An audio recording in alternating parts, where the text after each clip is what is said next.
Broadcasting to you live from the Milky Way galaxy, the solar system, planet Earth, North America, the United States of America. It is a nation that has been challenged before and is certainly being challenged now. It's a earthly population that has been challenged before, and it will be challenged again, but we find ourselves in the middle of interesting times, and that's why we started the new American media, because the old American media has failed you. We used to watch the news and think that it was answering the questions, the who, what, where, when, why.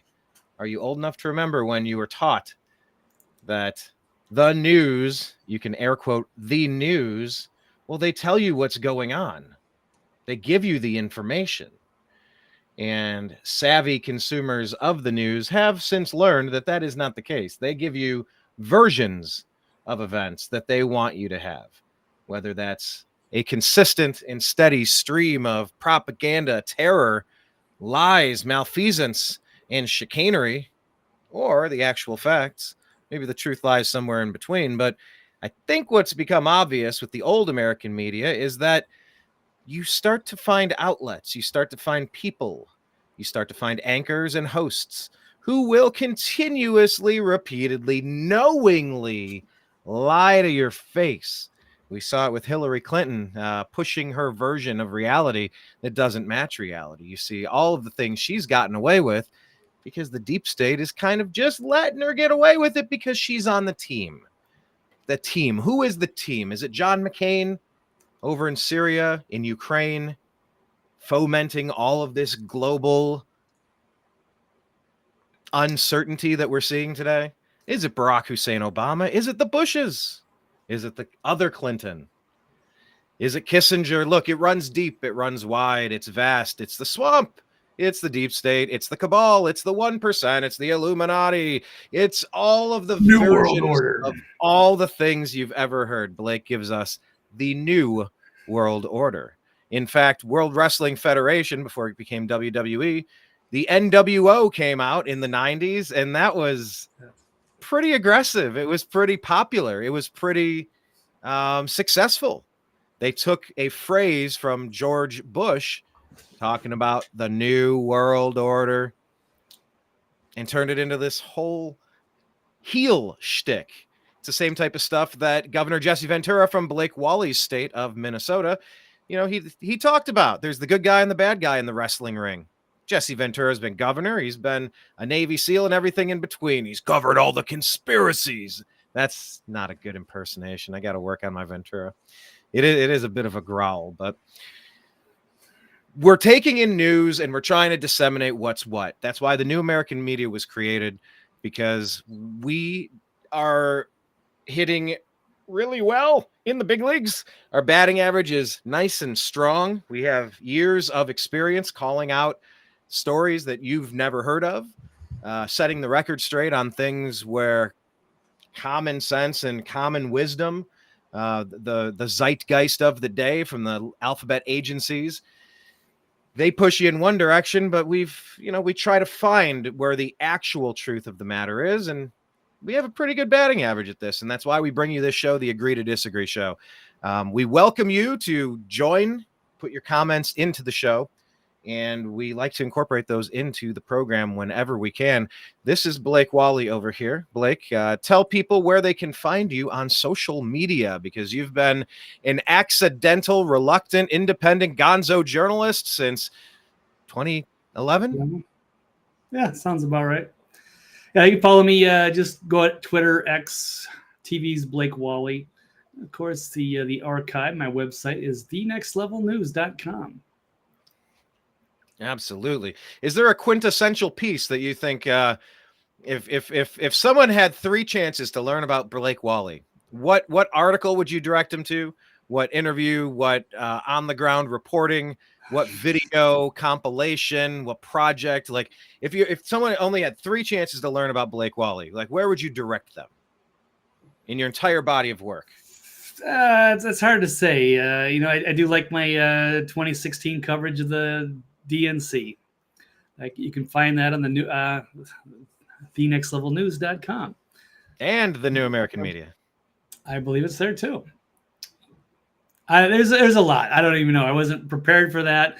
I know we've only got about an hour today, so we do have to rush through pretty quickly. We don't have to do too much of the backstory for another time. I would love to, but we definitely have a lot of work in a short time.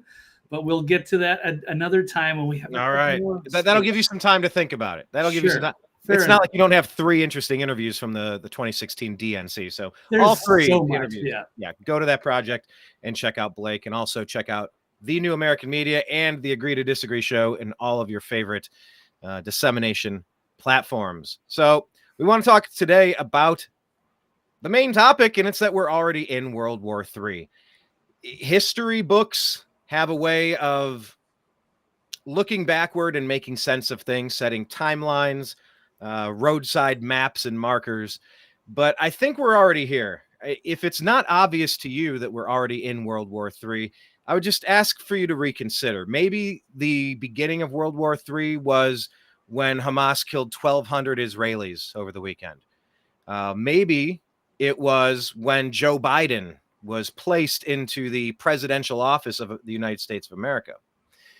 Maybe it was, and you can go back down the timeline. Maybe it was when Ukraine was attacked by Russia, and for the reasons Russia provided with Ukraine, and the fact that the U.S. government was very involved in Ukraine, switching leadership over the years. And it's an endless shell game of where the United States is involved and the repercussions. Ron Paul used to talk about blowback. What's the blowback going to be from this circumstance in these situations? So I just think it's time for us to realize that we are in the middle of a World War III that maybe you don't want and maybe I don't want, but it is a war that they want, and they keep escalating this. So it's time to get prepared. You need to get your water right. You need to get your medicine right. You need to get your self-defense right. You need to get your castle right. You need to get your fitness right. You need to get your mentality right. You need to get your spirituality right. And you just kind of need to be on a bit of high alert right now. There's been a global call to violence, and whether we want to participate in this or not, there are some who may participate. And so we need to be very aware of this. So I think that's where we're going to start today's show, Blake. We have 20 different stories in front of us. If you want to kind of guide us through the day's news here, I'll pull up the caption and just kind of steer us where you want to go. I mean, I considered leading with the main story last and just kind of busting through a few of the other stories quick, but we can start with the most important story of the day, whatever that may be. I mean, I guess it's America deserving a day of jihad for its support of Israel. That's what I would guess here, because this is a global alarm that has been sounded. So let's talk about it. What do we know? Well, it's going to be for tomorrow, I believe, Friday the 13th, and they're announcing a day of jihad in America. I guess anywhere.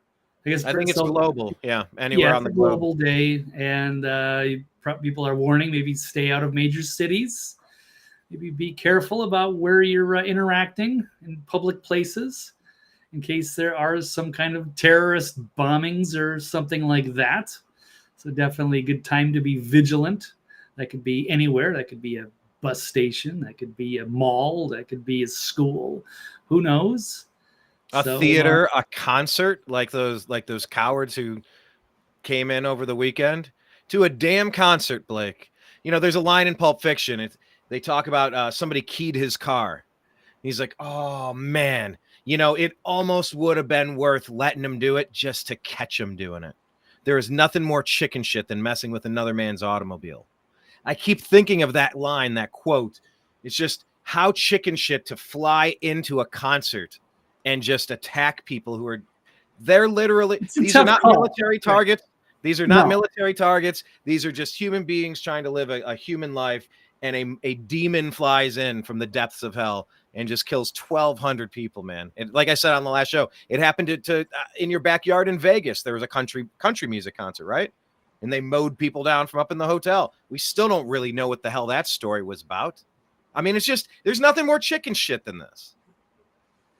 Yeah, I'm also hearing that they moved that concert like days before to that extra location, and that there was some kind of a crossfire. I don't know. It's hard to get the information right.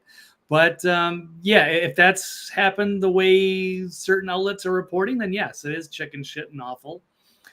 So yeah, anyway, to say agree or disagree, I would have to say no, I disagree. However you feel about what happened with Israel or Palestine or whatever side you're on, you can't, celebrate a day of rage or consider that other innocent people must suffer because of something that happened over in the Gaza and in Israel. That's old world problems.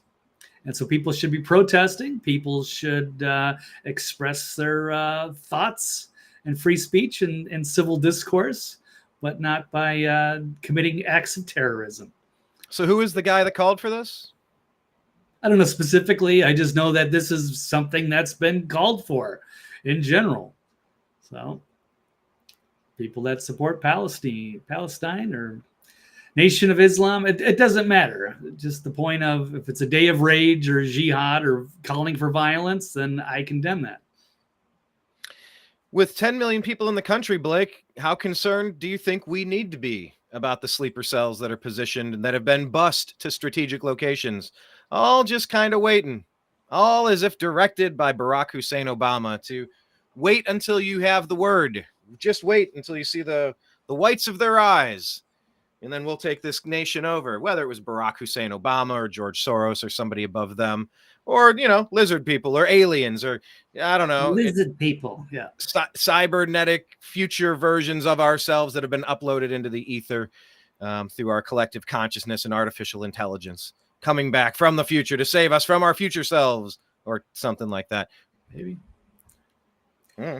Well, yeah, the idea that 6 or 7 million people, at least that we know of, have come into the United States in the last few years, and we don't know, all their motives. That's alarming. And a lot of them are military-aged men. They're not all just from Mexico or South America. Some of them have come from India or West Africa, or some maybe radical Islamic nations in the Middle East. Who knows?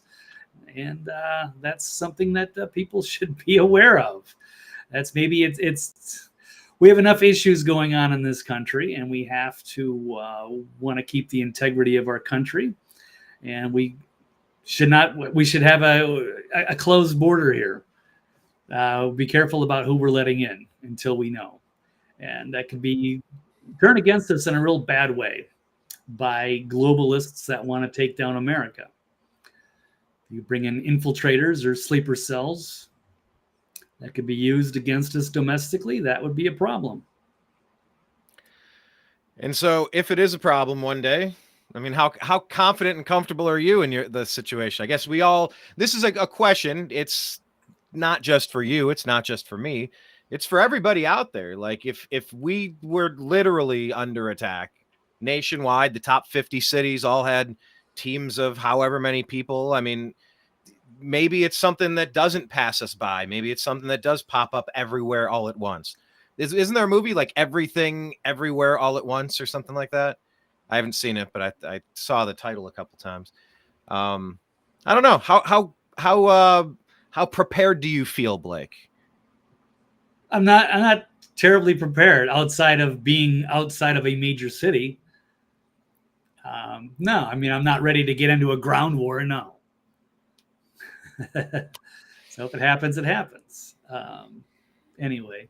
If it happens, it happens. And I'm just that's why I made this the number one topic of the show, is because I just encourage everybody to this week, immediately, today, try to level up on something. Get a couple extra supplies, get a little extra training, get a little extra information, get a little bit more prepared, talk to a couple more neighbors, just get ready.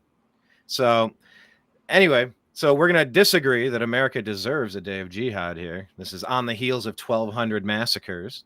Well, since World War III is already here, it's going to hit you on all the fronts.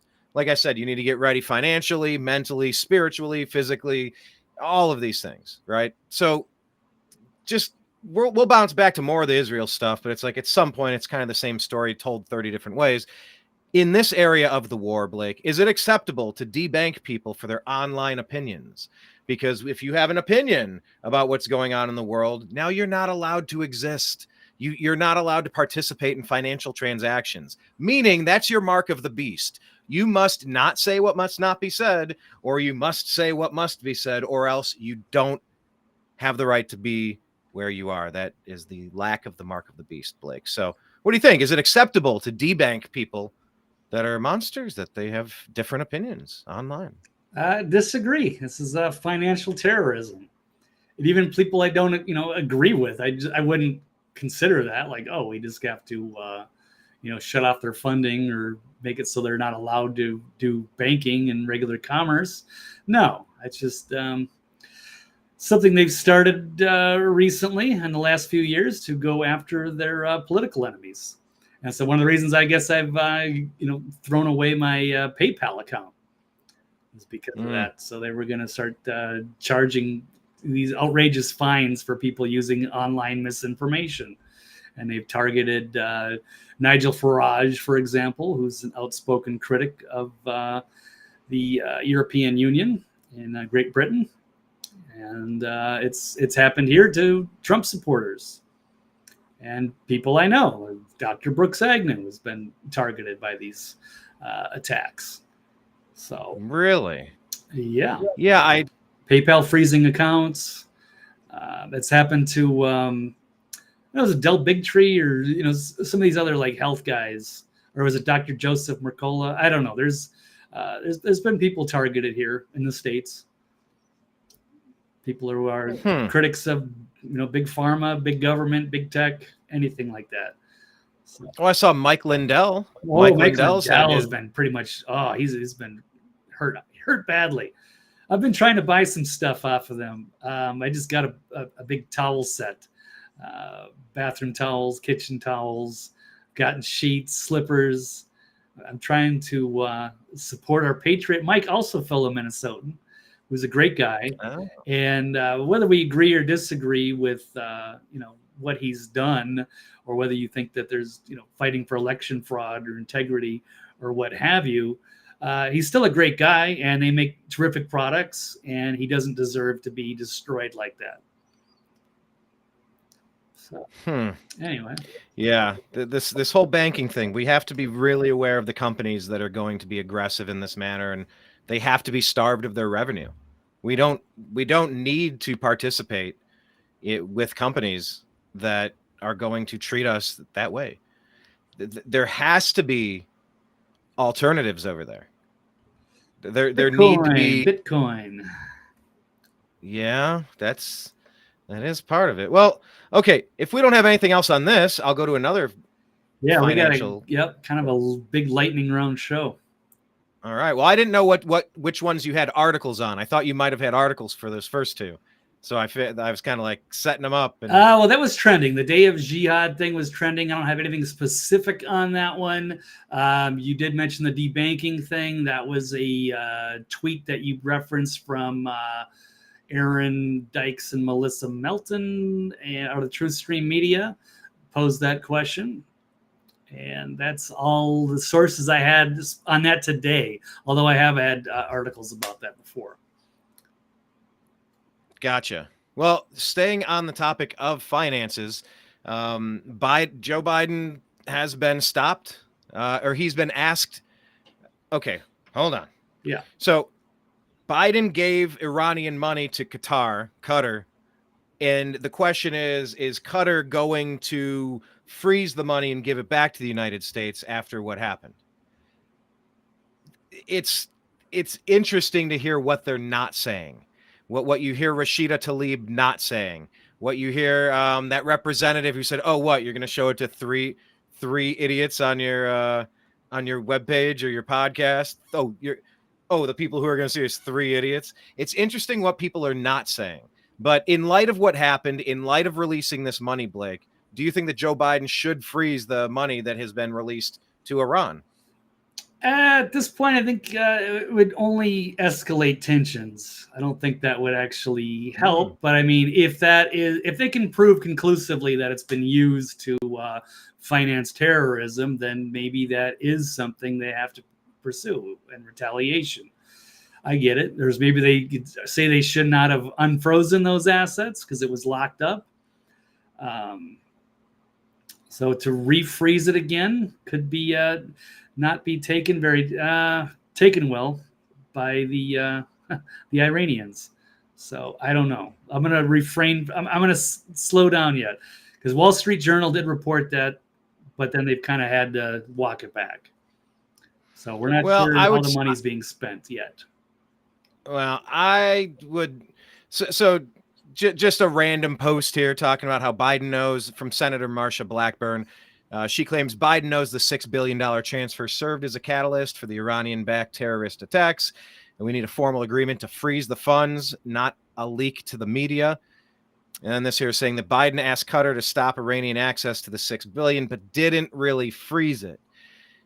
There are calls now that Congress should legislate to freeze the money and prevent Biden from unfreezing it without congressional approval. Yeah, I think that we could probably disagree here. I think it would be best to just freeze those things immediately. If this was a month afterward, the accusations are thick. Iran has traditionally been very active in this terroristic realm. I don't know how this hasn't been refrozen immediately, except that they disagree. They want. Well, I wish we could freeze the money going to Ukraine to, fund Azov Nazi terrorists and what other crazy mercenaries that we're funding around the world and giving them weapons. Letting all the weapons in Afghanistan. So I mean, there's a lot of problems. John McCain, Lindsey Graham, Obama, Clinton, Bush, Rumsfeld. It's nonstop. Yep. We're living in a cuckoo clock. I don't know. Sure. I don't know how else. They've already funded and armed all these, moderate rebels. So. All right. Let me ask you about this one. Moderate rebels. I know that's one of the jumbo shrimp. The Biden does agree or disagree with Blake that the Biden administration holds contempt for a free, independent press? Agree. And I'm actually going to just use their own media against them. Let's see if I can pull this up. I didn't know where we were going to start today. Yeah, we're bouncing all over the place. I just figured I don't want to do 20 Israel stories in a row. I just want to mix it up. Fair enough. Okay. Did we get this one in here? Oh, we both hit it at the same time.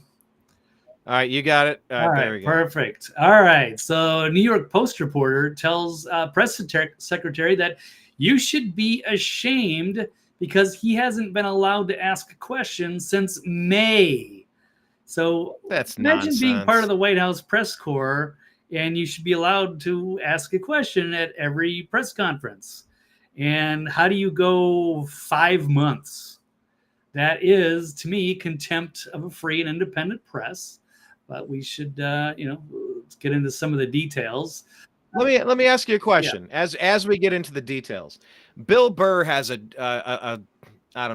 bit. I'm trying to remember what it was. It was something with his wife and his mother-in-law, and it was something about some sort of domestic situation. And there was some claim of a domestic physical confrontation. And the question that came up to the mother-in-law and to him and just kind of like shocked the wife, if I remember correctly, it was, I wonder what the heck she said right before that. What in the world did she say? And it's kind of like Chris Rock talking about OJ. It's like, no, I'm not saying it's okay, but I understand. Talking about OJ. Not saying she's riding around in the car that you paid for. Yeah. I'm not saying it's okay, but I understand. So I'm wondering what this reporter did to get placed on this 5-month list. I'll show you. Like, what was his last act before he was shut out? Do we know that? Yeah. It's just kind of like, well, how did we get here? Not that it matters, but it also matters. Okay, well, I will show you that. I have a series of show and tell quick clips. It's the Stephen Nelson of the New York Post telling Jean-Pierre, the press secretary, "You haven't called on me in 2 seasons, Karine," and she says, "I'm not calling on you today." She shot back, and Nelson replied, "You should be ashamed of that. That shows disrespect to a free and independent media to blacklist one of our country's largest and most widely read newspapers. That shows contempt for a free and independent press." So let's watch this. All right, I'm going You haven't called on me in 2 seasons, Karine. and not calling on you today. Go ahead. Go ahead, sir. Wow, how arrogant. There we go. Go ahead.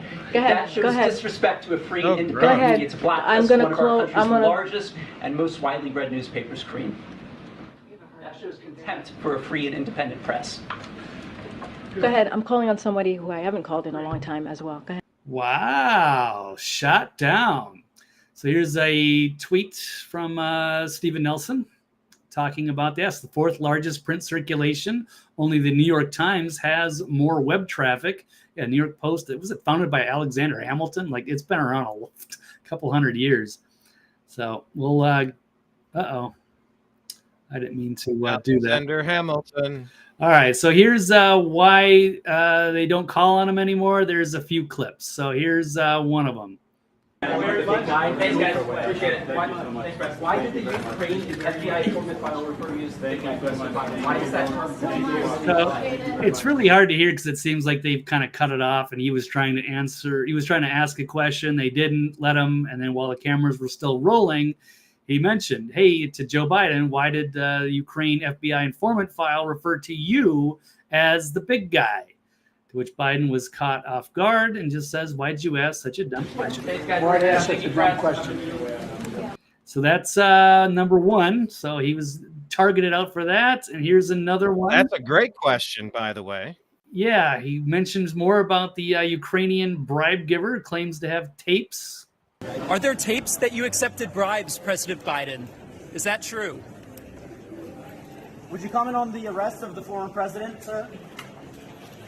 Okay, laughed and walked away. And here's another one where he asked about the president interacting with his son's foreign business associates. And with that, folks, Explain why the president interacted with so many of his sons. Another one where she tries to leave, does not get the guy's question answered, so he has to shout it out after. and with that, folks, Explain why the president interacted with so many of his son's foreign business associates. More than half of voters told Great CNN they believe the president was involved and he lied. You can't have a response to that, Kareem. So they can't answer him. He's asking very good questions. They deserve answers. The people of this country deserve answers. And now, yes, I've seen all these clips when they happened. I didn't know it was all from the same person, but now we know. And so now they're just not even calling on him. But I mean, you show these clips and they're not calling on him either. He's got to force the questions in wherever he can because it's uncomfortable. And for very good reason. So why are they uncomfortable? The people deserve to know this is the job of the Fourth Estate, is to hold these people accountable. And unlike these other rags like the New York Times that are just going to ask them, what flavor of ice cream did Biden have on his visit or what have you, he's asking real questions.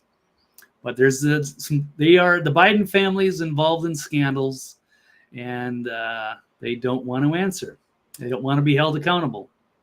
And so they look for the comfort of their regular press that will just go along with whatever their talking points are and not challenge them. So, yeah, I agree. Biden administration holds contempt for free independent press. What say you, Brian? Yes. Well, I agree also. It's not just this case. There's a lot of this happening right now where people are not. I think they're telling you more by what they're not saying than with what they are saying. There were a couple of videos. I'm desperately searching, trying to get to this other one. It was an interview where this guy refused to condemn what happened. and he's shaking his head no, and he said, I'm not answering you. I already answered you. And he's shaking his head no, and he won't answer. And he belittles him and says something like, oh, what? The interviewer asks him something like, how do you expect people to feel about this? He goes, well, what, the 3 people that are going to watch this on your crappy little program? I don't know if you saw that video or not. I shared it, but I just scrolling, I can't find it. But also there was another one where Rashida Tlaib was walking down the hallway and she was being asked, hey, can you condemn this? Can you condemn what happened? She just refusing to condemn. It really feels like the opposite. It feels like, no, I definitely support it. You see the Palestinian flags outside of some of these offices. You see there's a lot going on where people are not being honest about how they really feel right now, Blake. And there's a lot of questions that aren't being answered. It seems to be a growing trend. I mean, Joe Biden allegedly got elected, and go to cisa.gov/rumor control if you'd like to hear about the most secure and fair election in the history of elections where nobody did anything untoward, we're told. And you can believe that version by checking out that website if you want. But that guy didn't answer shit. He didn't answer questions. He didn't go out on they're calling caps. He's in bed by 7 p.m. crapping his pants. Like Trump is out there in front of 40 to 60,000 screaming fans, political allies, just making the whistle stop tour of America. And this guy, he's not answering tough questions. He's not answering any damn question. Karine Jean-Pierre, remember Trump would, I guess a little bit of Trump goes a long way. We've all known that for a long time. Fine. But, I will say that guy worked his ass off. It felt like he was at every single press conference. You might not like what he's saying. You might not like how he's interacting back with the press, but he did hit back. He definitely bounced things back. He didn't just absorb all of the malicious attacks from the other side. He played tennis with them. He'd hit it back on the other side. Joe Biden is non-existent. He's a geriatric puppet for the New World Order. So anyway, geriatric puppet for the New World Order. There's something about that phrase. We got to use it for something. I don't know what. Maybe not a T-shirt, but okay. Let's bounce off of that story really quick and go, unless you had a thought on it. Nope. Anything to add? We're good. Touch and go. Really. All right. Yeah, everything's touch and go. We got 40 minutes or so or something. Okay, Blake, into the meat of the day's story involving World War III. Do you agree or disagree that an attack on Israel is an attack on us, and now it's time to fight?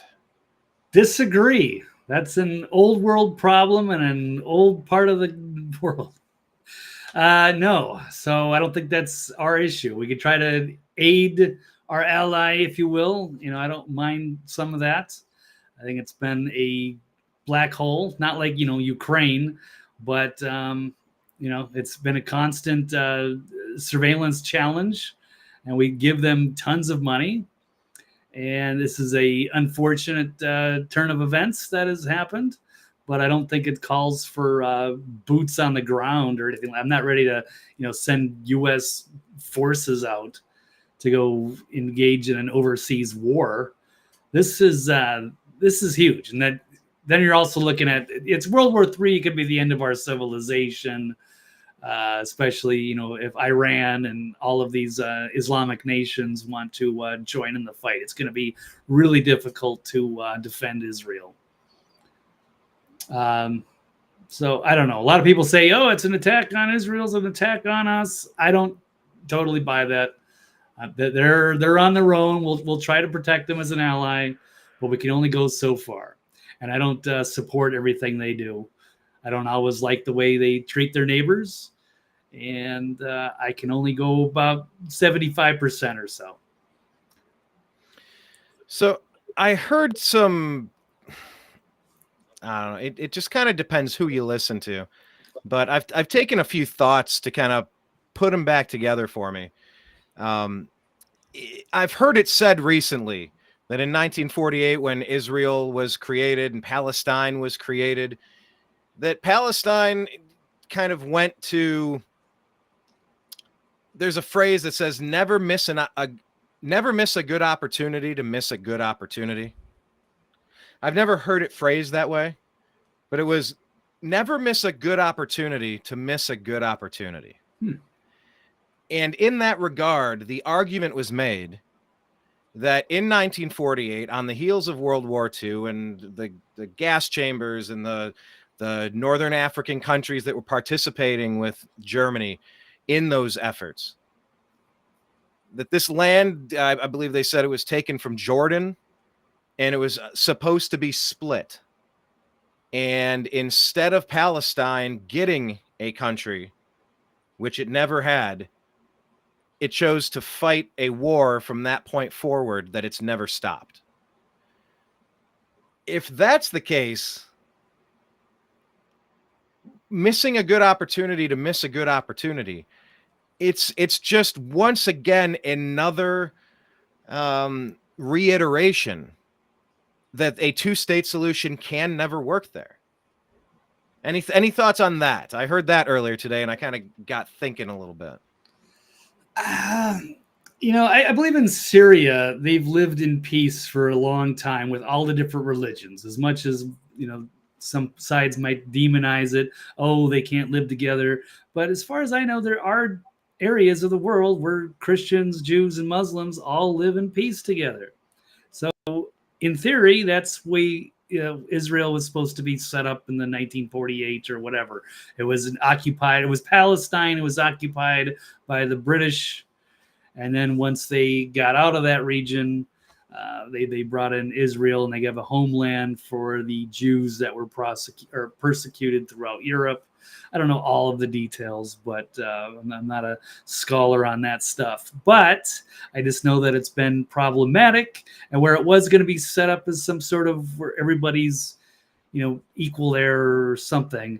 After a couple of wars and skirmishes, Israel definitely became the dominant power, and then Palestine kept their areas kept shrinking and shrinking and shrinking. And then you have the Gaza Strip, which is maybe the most densely populated area on Earth.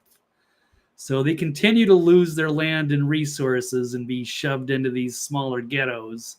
And it's caused problems, and it's upset a lot of the other Islamic nations who do not like Israel and what they're doing. And they call it an open air prison and what have you. So it doesn't, or there's the apartheid, that these people are not equal. And it's continued. It's been decades of just always some kind of a conflict. And, if we could do it over, I would think we'd have to find a different solution that didn't work out in the same way. And I don't know exactly if the Jews that have relocated there are not necessarily the same as the Old Testament tribes of the Hebrew tribes. So there's issues, and whether the religion of Judaism and the government of Zionist, Israel, are they compatible? Are they the same? I don't know. It's a very complicated scenario. But it's always been a problem. And now it's probably about as dangerous of a situation as it ever has been. We could be looking at a major global catastrophe if they're somehow not able to find peace. But at this moment in time, it doesn't look like we're pretty far away from having any peace. Right now, they're getting the shit bombed out of them in Gaza. There might not be anything left. So, and then there's going to be a day of jihad all over the country tomorrow, all over the globe. So it's probably going to escalate things even further. And we're just going to wait and see, I guess. That's all we can do, is just try to stay out of the fray as best we can. Jocelyn, she posted in Twitter here on X. We're at American_media_ for the New American Media, where you can find the Agree to Disagree shows. Also follow Blake. He's at TV's Blake Walley. But she says, hey, couldn't find you guys anywhere. Kept getting the message that media can't be played or some such BS. So, okay, thank you for that report. We appreciate that. Yeah. More dirty tricks, Blake. It's so it would seem, we're but so easy to go after with dirty tricks because we're not big enough, so they can do all kinds of stuff to us. And the most disappointing part of that is that we should have allies somewhere in the media, in the independent alternative media, who don't seem to do anything either. They will let us quietly drown in the dark while we're under attack, and we have no way to defend ourselves. We don't even know what's going on, and we have no allies to reach out to. So it's really frustrating, kind of being on an island. But I've seen so many weird, crazy, dirty tricks, whether it's from YouTube or Blog Talk Radio or any of these other social media places. Of course, both of my YouTube channels are down right now, and it's hard to get ahead. well, we're gonna do what we do. We're good enough, we're smart enough, and doggone it, people like us. But thanks for seeking us out, Jocelyn. It's great to have you here. Yeah, and you never know, because sometimes it's just without warning. It's like, oh, okay, we're going to go live, and then, oh, we can't broadcast to 2 of the channels. Or there's issues with Facebook or what have you. It's just Well, I did. Yeah, you got to find us in all the other places. On Telegram, we're at TNAM and TNAM Chat. You got to follow us on Telegram, because that's when Facebook and YouTube go down.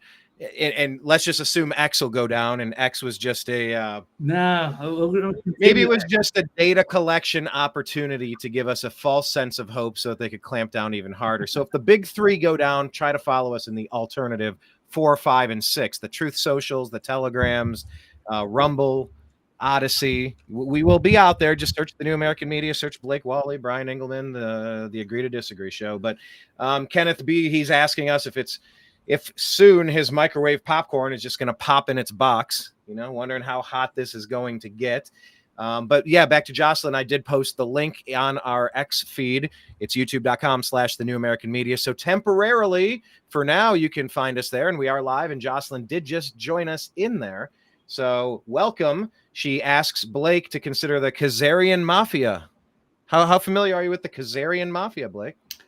I believe that's kind of like the Ashkenazi Zionist Jewish peoples who are, I guess, allegedly at the top of the New World Order. I don't get too much into that, but it is interesting and it is plausible. I just don't want to go too far into that realm. Just to say that we are, there's elements of corruption, and we need people to get aware of these things, and then we can find out who's actually running things at the top, regardless of what tribe they're a part of. But there's certainly a case to be made for some very powerful people that emerged out of this Khazaria region. Where's like Western Russia? I'm not entirely sure, but yeah, I've recently found John B. Wells' as Caravan to Midnight, the John B. Wells show. Again, I'm finding him on Rumble. I will be inviting him onto this program soon. Hopefully we can get him back. He was one of my favorite. I haven't had guests on here in a while. By the way, make sure you check us out. Blake and I are going to be guests on somebody's show later today. What, 7 o'clock, 8 o'clock, 10 o'clock, rock? 8, what is it going to be, 8:15 or so Eastern time? Is this, it's a live show. It's not, I don't know. He said we record on Tuesdays, so they might not be live. But we'll have to ask. But follow us on X. If we get the link, we'll share it. But yeah, Blake and I will be on a show later. We'll see how that one goes. But the Khazarian Free Breather also said a lot by Cliff High, who's say that again. As the Khazarian, if people want to go research the Khazarian Mafia stuff, I would probably recommend Cliff High, who does mention that quite a bit. He's a little crazy, but he's also very smart, and he's got some very interesting information. Yeah, John has been talking about it a lot. Kazakhstan, the Khazarian Mafia, and Jocelyn brought it to our attention. Free Breather's bringing mental gymnastics to our attention. He's just saying, look, it's pure barbarism, crimes against humanity. They must be punished, whomever they are. What do you say to that, Blake? I think when you go high enough, you do find the people who are causing all of this. And yes, they absolutely need to be punished. Yeah, they can't continue to be in power and control, because they have abused their power and enriched themselves by dividing and conquering humanity, enemies of humanity, and they might not even be Yeah. human. Ah, You really want to get yeah. onto the rabbit hole. All right. Well, speaking of not, I want to give you an update to a story. It wasn't in our stack, but this did cross my desk as I was doing the show prep from Mr. Andy No. He has a breaking update. Remember that journalist that was attacked and killed? So Yep. Andy's reporting that the family of that wanted black teen who was accused of shooting the dead leftist journalist, Josh Kruger, says that Kruger groomed him for sex using drugs, methamphetamines, starting when he was just 15. This is according to the family. Josh Kruger was a BLM advocate who worked for the Philadelphia Office of Homeless Services. Wow. If that's true, I mean, he's preying on the homeless, those most needy, trying to put himself out there as one of the, oh, look at me, I'm such a good guy. It's like, no, you're kind of getting close to vulnerable people to exploit them. Anyway, investigators have also suggested to local media that child porn was found on Kruger's phone and that the disturbing content was turned over to the Special Victims Unit. I don't know if you saw this or not, Blake. Did you have any thoughts on this? I did. It was in my original stack, but I didn't. It just kind of got drowned out with all the noise and all the other big headlines. It's kind of interesting. It's sort of like the wealthy Democratic donor Ed Buck, who got 30 years in prison for drugging gay black men with methamphetamines. Maybe he is following in his footsteps.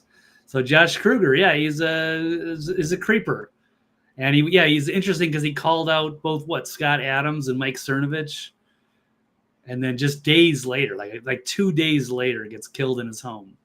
So it's interesting. Now you're looking at a potentially justifiable homicide if this kid was abused by this man. So.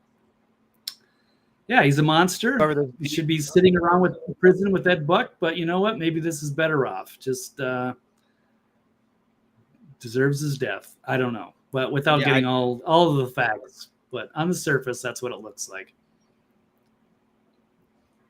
There you go. Here's where some idiot just said you're more likely to get shot than killed and die of COVID in Philly to make some insensitive rhetorical point for his side. Folks, 4 times as many Philadelphians have died of COVID than gunshots this year. I understand that math is hard, but do better.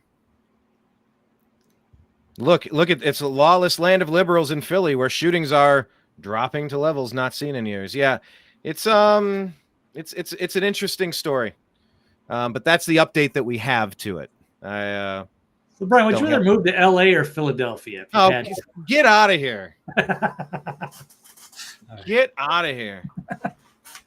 No, if I hit the Powerball, I would have a place in Los Angeles. Or it would be Los Angeles adjacent. There would be striking distance where I could maybe Calabasas, maybe Malibu, maybe inland, maybe Central California, something. I don't know. Nice. Yeah, there you go. All right. I love the space. I love the energy. I love I can't stand the overcrowding, the crime, the goofy politics, the prices, the crisis, the nonsense. But yeah, I'll always be a partial Californian. But anyway, okay. Well, that was an update. I wanted to give you that as well because it's important. Okay. We got about 25 minutes tops. So we're moving through. Yep. So let's stay on media for a second here. Go back, because in this World War III, the media is playing a huge role in what we're allowed to see, what we're not allowed to talk about, who we can listen to, who we may not listen to, who can monetize their program, and who gets shut out in the cold so they can't earn a living, whether it's Blake or myself, the New American Media, the Next Level News, whether it's Russell Brand, whether it's, go down the list, Scott Adams. There's 100 people, Alex Jones. It keeps going. I could just keep spitting names all day. There's a few people that have survived, and most people are getting their legs taken out from underneath them, like a dirty play from a Pittsburgh Steelers player ruining Nick Chubb's season by blowing out his knee on a dirty cheap shot, Minka Fitzpatrick. But let's talk about this here. Do you agree or disagree, Blake, that Community Notes has confirmed the credibility of the legacy media? I am going to disagree. This has been glorious because they're they're getting called out on things now. They used to just have kind of control reality. They had like PolitiFact. They had these different liberal outlets that would just confirm the propaganda and try to give it credibility. Like, oh yeah, we did an honest, independent fact check. And it's like, no, you're not independent. You're just confirming what the official narrative is. And so now they're getting called out on it, and it's awesome. So let me pull up a quick story on that. NBC News instantly exposed as liars after claiming that they gained access. Did this pull up? Oh, Brian's not looking. I've got it. Here we go. Yeah, I was checking the comment threads, trying to deal with. We got Kenneth and Jocelyn and Loud Shark. Everybody's Dreamer. We have an active crew. We love all of our Teen-Ammers. Yes. You Teen-Ammers are the greatest. You are the new American media. You tell us where we're at. You kind of guide us to stories. Your comments steer the show. We're all in this boat together. We're just trying to go to freedom. We're going that way, folks. We're going that way. Absolutely. So it's great to have everybody here. And we have an article here from Steve Watson out of Summit News. NBC News instantly exposed as liars after claiming they gained access to the X community notes system. So they published a hit piece claiming that Twitter's X community notes fact-checking system rarely corrects posts and asserting that they gained access to the system. But both claims were instantly revealed to be untrue by community notes itself. Elon, here's the tweet from NBC News. They said, Elon Musk has touted community notes as a way to fight false and misleading information on X.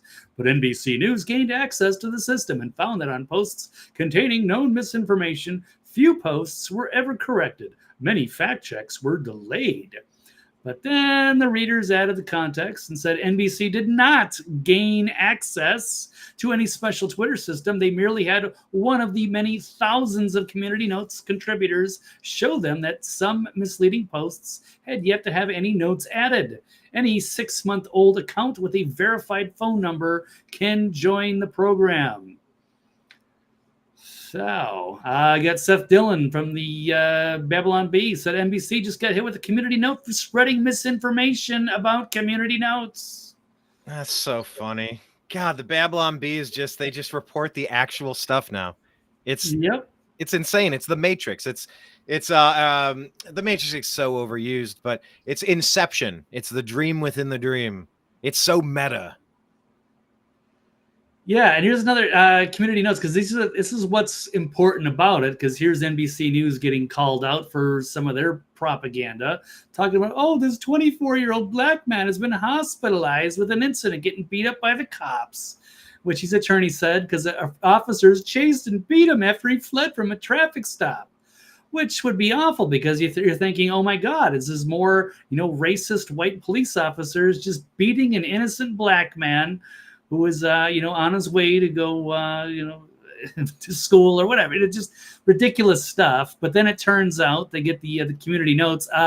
Well, the suspect was injured only after police tried to arrest him and he refused to comply. The man was accused of murder, was on probation for armed robbery, and had been connected to firearms and drug trafficking. Yeah, I think that would be important. Like, with the thing that happened with Freddie Gray in Wisconsin, wasn't that or Freddie Blake? Baltimore. Yeah, no, I'm thinking of Freddie Blake. I believe it was in Wisconsin. No, and he was reaching for a knife. He got shot.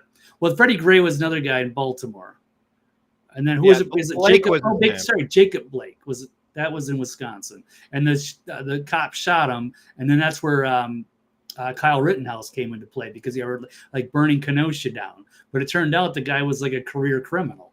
And yeah, he was reaching for a knife, or maybe they shouldn't have shot him in the back, but people, rush to judgment before the facts come out. So it's important to have, some context, which is why it's great. That's why readers add context and community notes.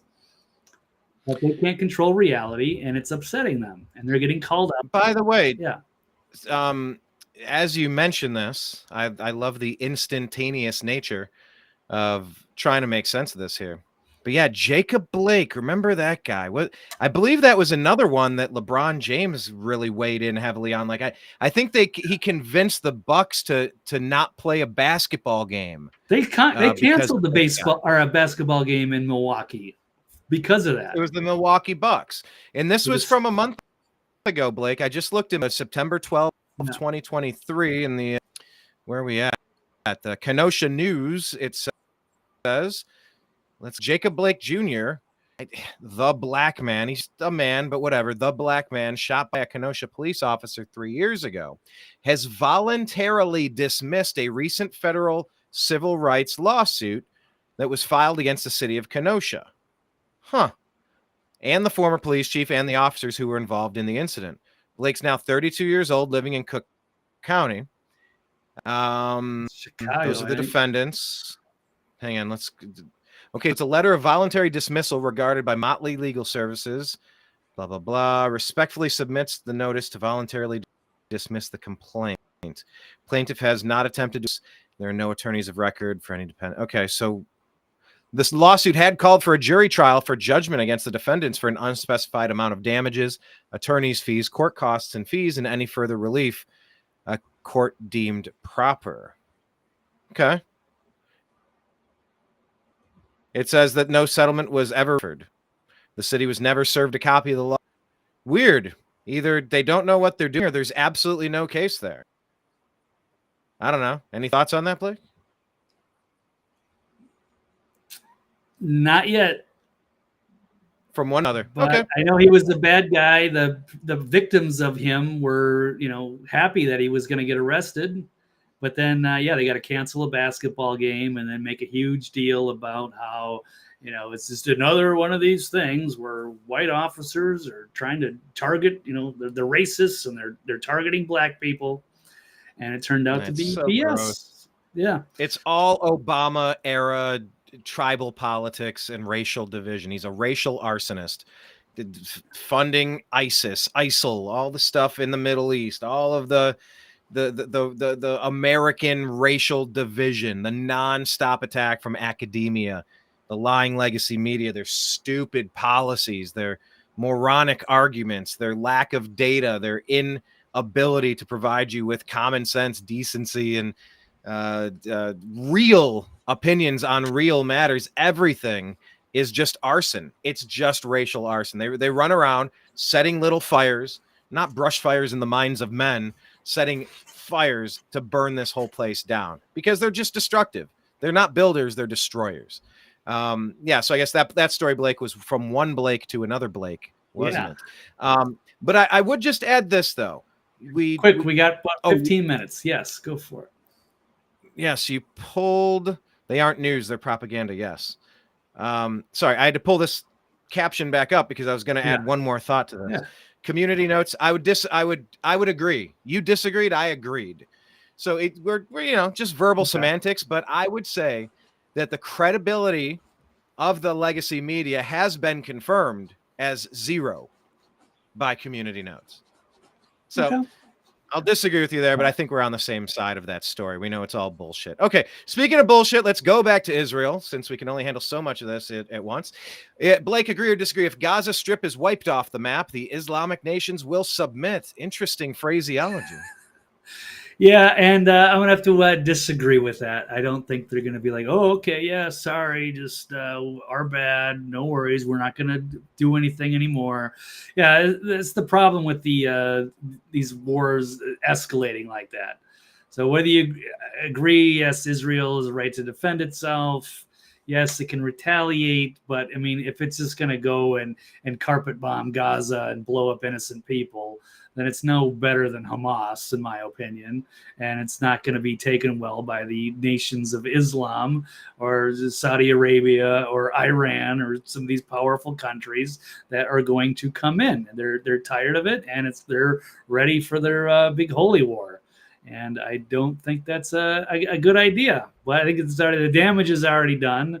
And now we're going to see how things escalate if they do tomorrow. Because who knows how many events are going to go on all over the globe with a day of jihad, and it's going to be bad. So yeah, it's the Gandhi thing. The eye for an eye makes the whole world go blind, and hopefully at some point we'll stop the raising tensions. and go back to peace. But I don't know about this. It seems like they're just escalating war wherever they can. And if they can't get it in Ukraine and Russia, then they're going to set it off in Israel. But they're going to be trying to push for a world war somewhere. So, I would disagree with one of those points that you made there. Okay. And yes, where I agree is that they are pushing us. We're not being pushed into World War III. As I mentioned in our show open, we're in World War III. They want World War III, whoever they are. But as far as being no better than the people that slaughtered 1,200 of them out of nowhere the other day, I don't see that. I can't say that. Israel was participating in the Abraham Accords. They were existing, listening to music, having a day, and they were attacked.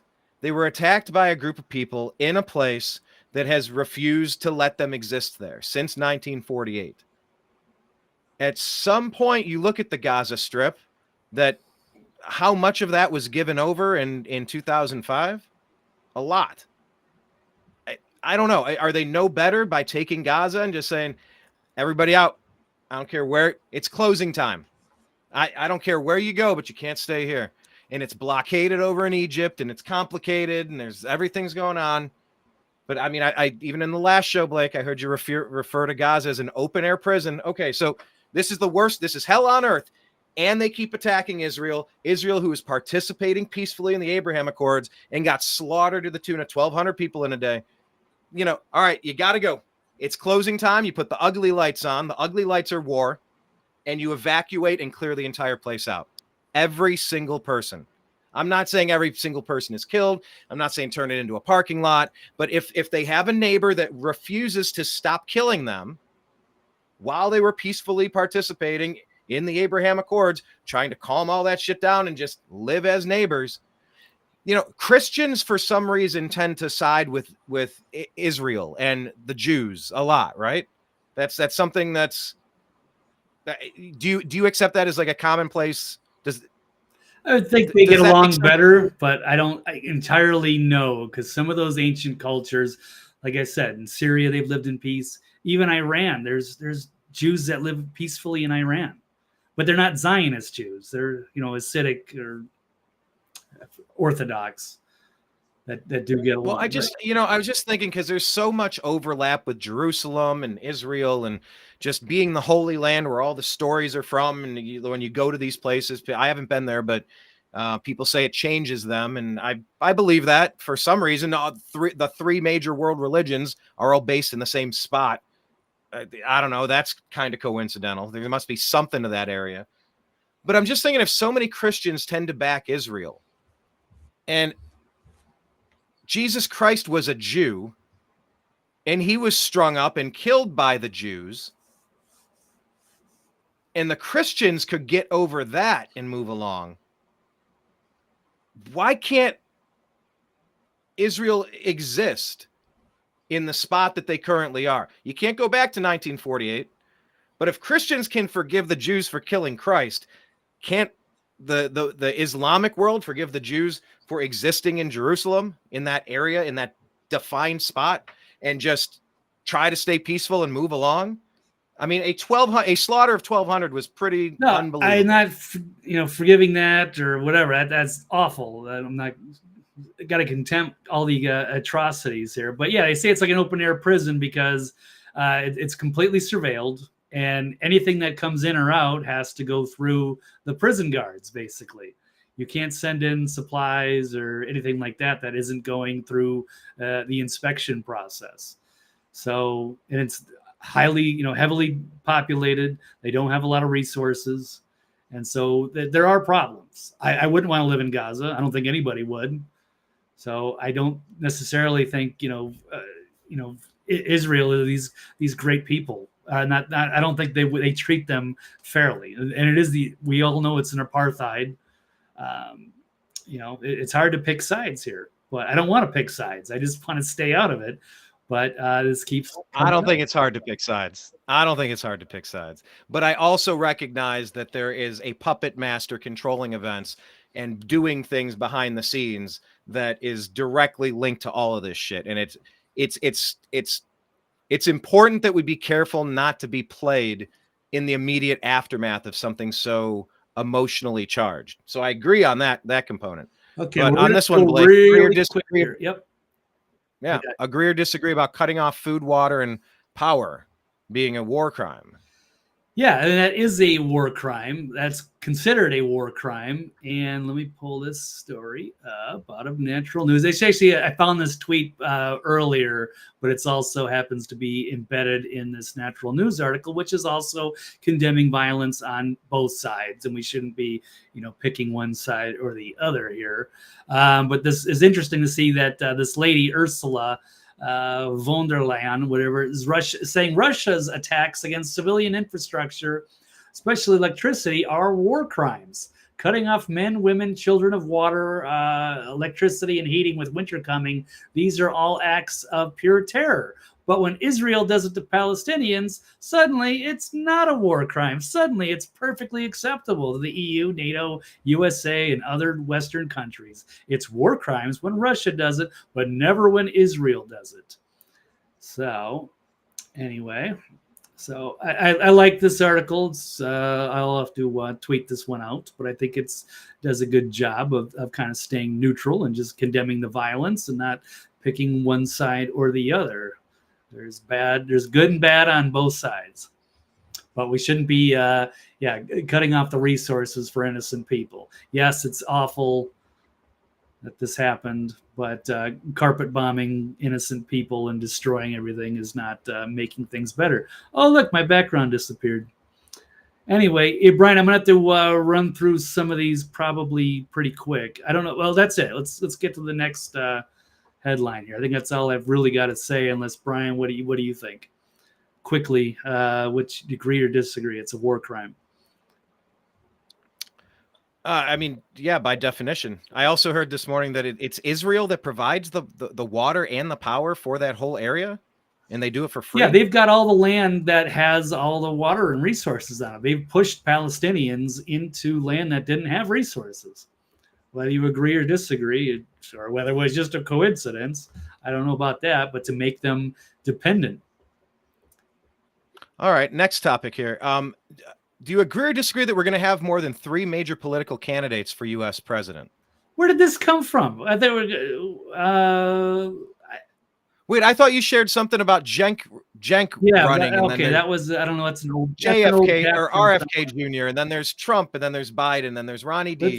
Let's get to the dead babies thing, because I think that's important. We've got a couple of... You think that's important? That is the least important. What are you talking about, least important? That's been used to justify this attack on Gaza Strip, and nobody knows if it's actually real or not. There's been pushback on this. It's easy to just go, oh, look at they're monsters and they killed 40 babies, blah, blah, blah. Oh, really? Well, where's the proof of that? Okay, I completely disagree. I put this out on Twitter yesterday. Okay. If the girl survived her brutal attack, and if 40 babies didn't lose their head, what difference at this point would that make? This attack was pure evil, and the demons who carried it out must be dealt with. Tell me why this matters a single bit, Blake. What difference at this point? Using that to pull on our emotional heartstrings to say, hey, we got to justify the war because, Saddam was taking babies out of incubators and now we got to go in there and do something about it. Well, what if it's totally made up? Do you have that story to pull up? Yeah, I've got a few of them. There's a bunch. We got the Office of Prime Minister Netanyahu releases horrifying and disturbing photos of babies murdered and burned. Is this on the screen? Thank you. Burned by Hamas terrorists that was shown to Antony Blinken. So we don't know if we want to get into these these photos. Yes, they are graphic, but then there was pushback. Biden says, this is out of the Epic Times, Biden says he's seen confirmed pictures of Hamas beheading children, but he didn't. He was actually relying on information, I guess, that came from Blinken. And so the White House had to issue a clarification. Now we'll move on to the next one. Biden White House walks back, claim he saw pictures of terrorists beheading children, admits he has not seen pictures or confirmed such reports. And they've got this guy here. I guess they're trying to find out where this actually came from, and it was some member of the Israeli Defense Forces. His name is David Ben Zion, an Israeli soldier and extremist settler leader who incited violent riots, calling to wipe out Palestinians earlier this year. So he's not a credible source. But they love to. Well, just hold on, Brian. I've only got a few minutes, and I've got to go. But I do want to show some more. Yeah, that's why I was trying to bounce to the other two to ask if that's why Netanyahu's a liability, needs to step down from office. I get it. You think the baby story is super important. Move on to the last two. Okay. Yeah. So I'm going to the Max Blumenthal stuff. Oh crap! What happened to it? Max Blumenthal. Is this? And I guess the final question is about Hamas. Was this invasion obvious invited? Biden confirmed or an intelligence failure? Okay, sorry, I don't mean to cut you off. I've got 3 minutes and I got to go. Max Blumenthal saying it should have been obvious that when Biden confirmed the photos, there was no evidence at all. What Biden has done by repeating Bibi's big lie is to give Israel more latitude to decimate what's left of Gaza and massacre as many babies as it wants. Biden must resign. I also want to pull up this guy because I guess they did a documentary, Dan Cohen and Max Blumenthal. He said he spent 7 months living in Gaza and filming a feature-length documentary. He spent 3 years in Israeli and Palestinian societies. He's been under Palestinian rockets, Israeli bombs. He's even been used as a human shield by Israeli soldiers. And he's calling out the armchair Zionist pundits, Jordan Peterson, Charlie Kirk, Ben Shapiro, Barry Weiss. He doesn't think any of them could hold their ground in a debate with him. They'd be exposed as these pseudo-intellectual frauds that they are. I think that's powerful because I'd like to see more of a debate about that. And also, as a journalist slamming doubt about a reporting of the beheaded Israeli children, saying she wished it wasn't true, but we don't know if that's actually true or if it's war propaganda. And yes, it's also bad for, Democrat Tlaib refraining from condemning beheading, whether it's true or not, whether the claims are true or not. Is it really difficult to condemn brutal murder? No. Of babies? Of course not. So they have to condemn the babies. I don't say she's good either, but I don't know if I believe this stuff. So is the claim then that the invasion was invited? Last question. Well, I do want to mention a couple of things that no, the Hamas invasion was not an Israeli intelligence failure. People are having a very hard time believing that this this security apparatus, and as well as Egypt warning Israel that this attack was coming. Let's pull up another one. Egypt gave warning about Hamas attack, according to General McCall. So this is another thing that maybe causes me to think that maybe this has something.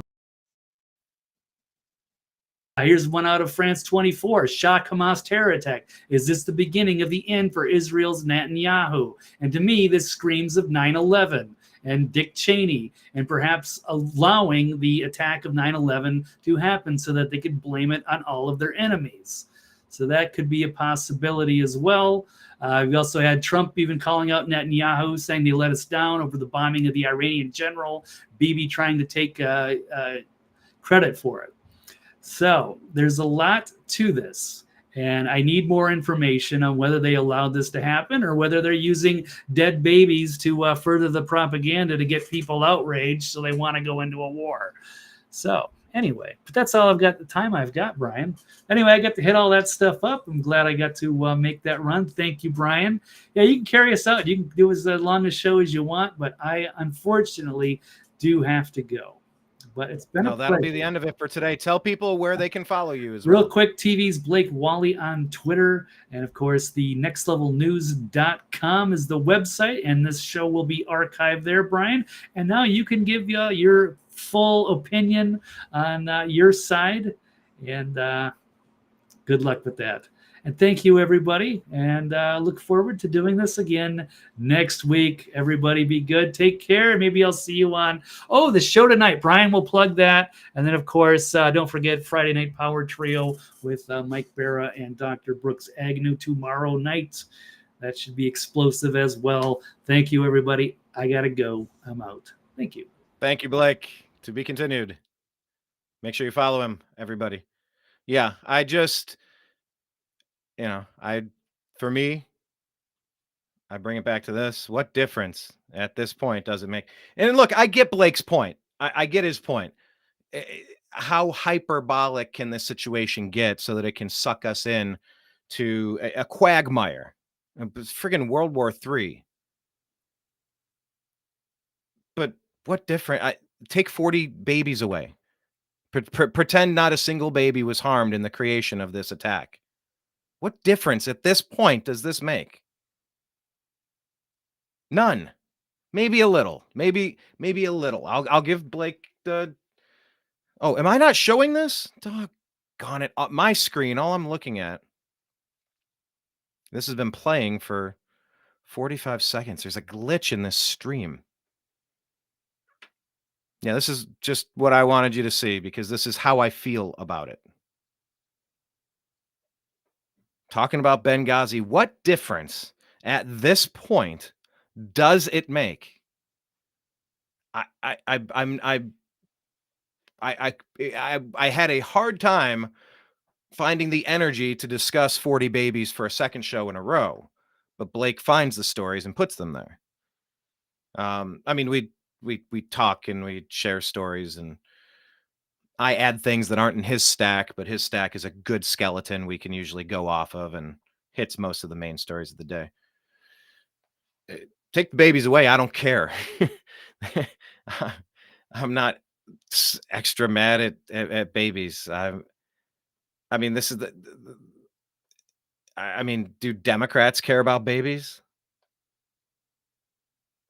Does Hillary Clinton care about babies? Planned Parenthood, Margaret Sanger. Yeah, there are connections there, by the way, because they don't care about babies. Because babies aren't like, it doesn't even chart on the things that they could consider caring about. But yeah, the attack was pure evil. And the demons who carried it out, are you saying that they could be those that have ties? An inside job, if you will. Remember that? That was the phraseology that was oft used. An inside job. Well, then those people are the demons, along with those that actually pulled the trigger. I mean, just this, both sides, like, they're listening to music, man.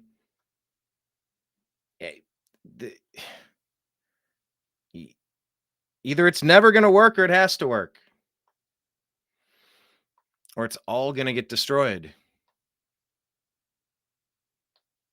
And this thought, they're like, oh, if they just leave there, leave them alone. It's like, well, I mean, Mia Khalifa isn't being left alone. Some people who participate in a certain faith, they don't care for her decisions. They don't like that she participated in adult films wearing a hijab. So they're calling to erase her. Like, that's extreme violence being used to somebody who doesn't agree with them. So it's just like, oh, if you just get them out of there, everything will be peaceful. And I mean, Syria's peaceful? I don't know. I'm trying to soak all this up. I'm trying to listen to some opinions and trying to give you fewer of mine. I don't claim to be an expert on the subject. I do know I interviewed my uncle. He's a pastor. He knows much more about Middle East history than myself. If you go on youtube.com/the new American media, Pastor Bruce Engelman. I think we did a few hours one day breaking down Israel. I'm like, I don't like, and he gives one version of it, and everybody has a version of it. I mean, why do we have to be experts at everything? But yeah, if the Christians can coexist with Jews after Christ was killed, like, why can't Islam be cool with Israel? If Gaza's such a bad place and they won't stop attacking, then go out of that place and once again stop attacking. But it's more complicated than that. And both sides are bad and both sides are wrong. Yeah, there's a lot of complaints from a lot of sides. But it's the ultimate question. What do you do now? It's always going to be this way.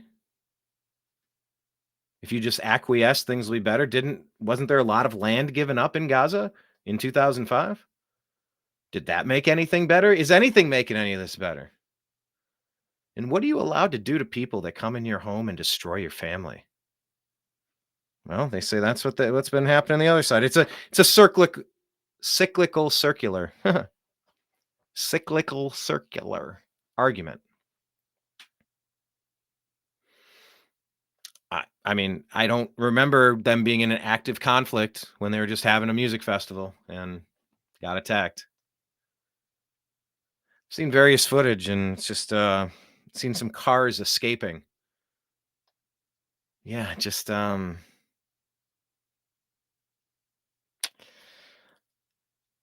think the history books will say that World War III started sometime before October 12, 2023.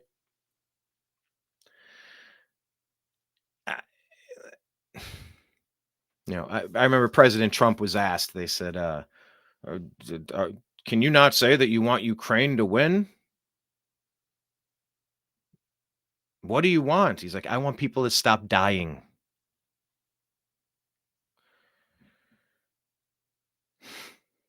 I want people to stop dying. It's a pretty good policy right there. Once again, that's kind of like what you're saying by not saying. That's a question, and he's not answering it, but he also is answering it. He's just like, today, stop it today. That's my answer. I don't know about stop it today. We'll figure out the rest later. It seems like that's what those Abraham Accords were about. It was about stopping the stupidity, stopping the barbarity. And there's another group that said, nah, we're good. We're going to keep being bad. What are you allowed to do to somebody that ruins your family? I don't think there's a single thing. I mean, where does, when you ruin somebody's family, 1,200, I keep saying 1,200. Correct me if I'm wrong in the numbers of the people that were killed in Israel, including Americans, by the way. There's still hostages, is my understanding, by the way. Kenneth B says, still in all, trust the Lord, Brian. I mean, if you're going to trust anyone, that's a decent place to start. Anyway, that's all I got for today. But we'll be back. Yeah, check out some of our past shows. We have 12 years on the YouTube channel. And that's all on Odyssey, Odyssee now. They've all doubled up. So if we disappear on YouTube, we're on Odyssey. All those videos. And on Rumble. We need you to subscribe. Truth Social, Telegram, Twitter, Facebook, Signal, all the places. So anyway, special thanks to all of you watching in the chat room. Special thanks to Blake Walley, who I agree with on many things. And even today, like I hear where he's coming from, and I get it, sort of, kind of, sometimes. Yeah, we've always kind of, I don't know, you think of the bad guy. And I think Blake's more looked at Israel as being the bad guy over the, but I don't want to put words in his mouth. But I don't think it was any coincidence when on Tuesday's show, when he did the graphics, that I was on the left and there was a flag of Israel there, and he was on the flag with the right with Palestine. But, also, it's like Wrangler Star. If you're not following him on Instagram and Facebook and Twitter, you need to. Wrangler Star. I think his general comments were just like, I don't care. I don't care what's going on. Like, I don't want to see anything atrocious happen, but I care about my family, care about my neighborhood, my community. I care about my state. I care about my country. That's my main concern. I don't have it in me to care about that. And that's kind of where Blake falls with, that this is an age-old situation, and this is a modern time we're living in. How am I supposed to? What are the options? We have to go fight a war over there, or we don't. It's the same Ukraine situation. So, is it shocking that if the powers that be couldn't get their war in Ukraine and Russia, and the funding was drying up, and Kevin McCarthy was ousted, then you run a national emergency alert test, and then all of a sudden, look what's happening. The Middle East is popping off again. Now all the right wing is going to be pro-war. We'll get our money. There's something beyond grotesque about all of that stuff. So we have to consume everything that we do consume with discernment and with clarity. The 72-hour rule usually applies. It still applies. It always applies. Just kind of like let situations breathe a little bit if you can. Or at least in hardline stances, understand that maybe through fog of war and, initial reporting, maybe we'll get stories that are not entirely accurate or accurate at all. I mean, geez, President Trump's been framed for the past 7 years. How much of that's been true? Any? The Steele dossier. Give me a break. Russian tapes, Russian P tapes. Get out of here. Get out of here. Anyway. Jocelyn just adds, she says, hey, stay frosty. Keep your head on a swivel. Enjoy your friends and family because we do not know how much time we have left. That's true. You should get bug out bags in your cars. You should have extra medicine, and that includes iodine tablets if there's a dirty bomb. In case you're out and about and it happens, you should just be able to pop a pill and protect your thyroid. Food and water filtration, energy, safety, security, self-defense, actual training, physical activity, prayer, meditation. These are all places where our energy is well spent. Yeah, we got to work. Yeah, we have chores. We have, we all have things that require our attention. Pets, family, friends, hobbies and activities. But look, this, every show, kind of to Jocelyn's point here, like every show I do could be the last time you listen to a show. It could be the last thing you ever hear. It could be the last show I ever do.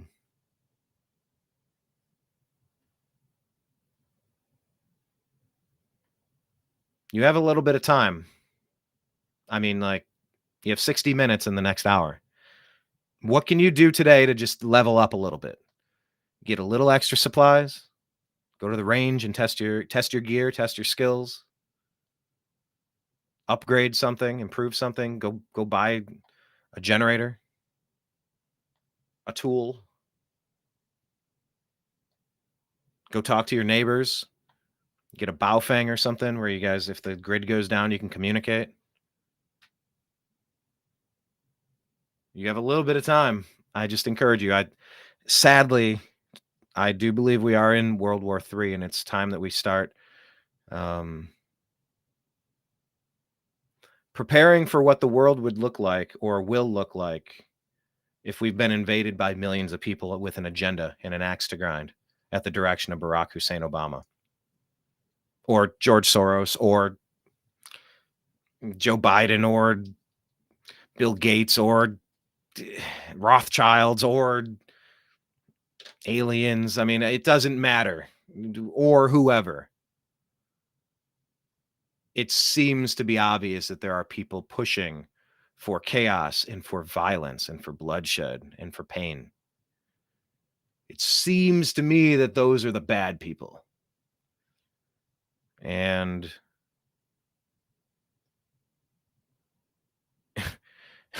if everything that life is today is different tomorrow, what would you wish you did today? If everything changes tomorrow, what will you wish you did today? Can you make a Walmart run? Just get some bottles of water or water filtration device, or you know what I'm saying? You heard me.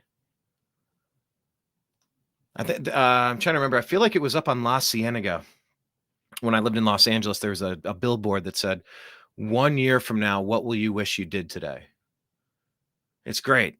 It's just, you think, oh, well, I can't learn Brazilian jiu-jitsu. That takes forever. Well, if you did that today, a year from now, you'd look back on that day and go, I'm glad I took that first step. Well, I don't know. I thought about starting a podcast, but I don't know. Now, of course, all of this changes if the world implodes completely, but it could implode in pieces. It could be like, as Kenneth brought up, sporadic popping off of popcorn. Put it in the shallow flat pan with the cover on top, and one's here, one's there, pop, pop, pop, a few at once, and then nothing, and then a whole bunch, and then a few, and then another couple. Society may not implode in one fell swoop as in just flipping off the switch, but it could be in stages. So I just encourage you to be ready to defend yourself, because you're no use to anybody else if you can't take care of your vessel. And you got your immediate family, your closest friends, your community. Like, where you have community, you have a chance. Even if all you do today is just reconnecting with some neighbors and saying, hey, the world's getting a little dicey, and I run a neighborhood watch group. And so if we're able to communicate, we have a text message chain. And if we can't communicate, here's how we're going to leave written notes to each other to communicate. If anything should go really weird, you're going to want to have your neighbors on your side. I wish I didn't have such dire conversation for you, but I didn't create this. I'm just describing what I see. Jocelyn says to Dreamer says it's a show right now. No other way to say it. And Jocelyn says, this is not a show. This is a takeover. Kenneth says, no fear. Yep. Jocelyn says, by the way, get your silver. Japan banks are shut down. What? Japan banks are shut down. China is selling gold and silver at higher prices than COMEX. Silver is leaving COMEX at a high number. It's an opportunity to build wealth for dicey future. All right, silver. I've heard about silver for 20 years. Silver hasn't really done anything for me. I keep hearing about it. But I mean, I also agree. I think it's yes, Dreamer, it is a shit show. That's another way to describe it. It's a shit show. Anyway, follow us in all the social media places, because we communicate nonstop. And the more of this that we do, the better. Please tag along with some of your friends and try to tag them and bring the crew tighter, on Twitter X or on Facebook, or I don't know, wherever the hell we are, because we appreciate it, because we're all trying to figure this out together, and you all make me smarter. You sharpen the arguments and you bring up things that we forgot to mention. There's never enough time in the day to cover all the important stories, but we try to bring you some of the more important ones. Even when we disagree on the importance of babies. All right. What difference does it make? And we disagreed on the importance of that a little bit. Of course, in war propaganda, any war propaganda, you want to appear as likable and as victimized as possible. That's why the whole racial arson ideology push from Barack Obama that's what it's shown us. We've seen this ever since he came onto the stage. You look at the media reports of certain word usage, white supremacy and systemic racism, and just all of the keywords, just diversity, equity, inclusion. There's all these buzzwords that all came out at once. They all got their marching orders, and they all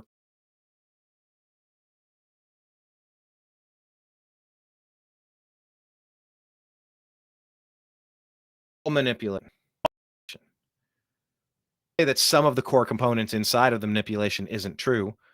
It's I believe that there was an attack. I believe that a large number of casualties were sustained. I believe that to be true. Now, are some of the details that are coming out incorrect, knowingly, intentionally, unknowingly, accidentally? I mean, probably yes in every category.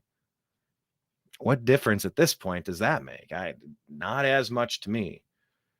But it is that woe is me sympathy card, whether it's constant, Al Sharpton, Jesse Jackson baiting tactics to try to get people angry. And in some cases, there is plenty of reason to be angry. And in a lot of cases, it's been fabricated. It's been said that the availability of actual racism is far surpassed by the thirst for racism, so much so that it's being created. It's being artificially created, manipulated, and given to you. It's being created. Jussie Smollett, Bubba Wallace. I mean, it's the Covington kid. It's Justice Kavanaugh. I mean, I could list these off for days. You know, so manipulation's always been there. So we got to be on guard, but we also have to prioritize the things that matter. So try to stay level-headed, communicate with those that you love most, be ready to protect yourself and protect them. And we'll plan on coming back on Tuesday. If we get a link for where we're doing our show in a little bit, if it's live, I'm not entirely certain what it is, but I think we're doing 45 minutes with the Timo show later. We'll post that link on Twitter X at American_media_. So, all right, Dreamer Ultra, adios, Jocelyn, deuces. Thank you so much. Appreciate the conversation. What did she say? You know what they say, if not for the dark and silent winter, spring would not be so pleasant. Yes. Yes, indeed. All right. I appreciate you. I love you. And we'll talk to you again soon. Take care. Peace.